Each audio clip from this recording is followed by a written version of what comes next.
triângulo. Vamos falar sobre essa figura geométrica aqui agora. O que é um triângulo? Ele é um polígono formado por 3 segmentos de reta, isso a gente já sabe. E uma das características é que ele é o único polígono rígido, ou seja, eu não consigo deformá-lo sem alterar a medida dos seus lados. Beleza? E João, o que é importante eu saber de triângulo nessa fase? Se chama condição de existência. O que isso significa? Significa que se você pegar, por exemplo, 3 pedaços de graveto, não necessariamente ter 3 pedaços de graveto significa que você vai fechar um triângulo, certo? Existe uma condição para que esses 3 segmentos, né, formem um triângulo. E qual que é a condição? Diz o seguinte: nesse nosso exemplo aqui, né, nós temos o lado AC, AB e BC.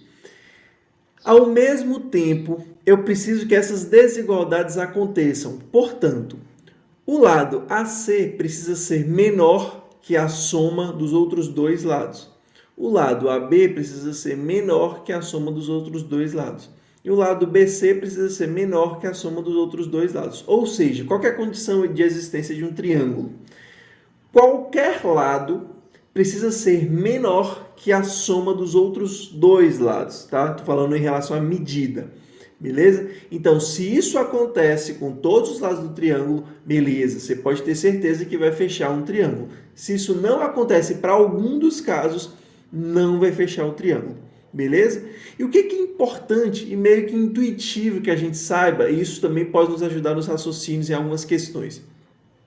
Não sei se você já parou para pensar nisso, mas o maior ângulo fica voltado sempre para o maior lado, ou vice-versa.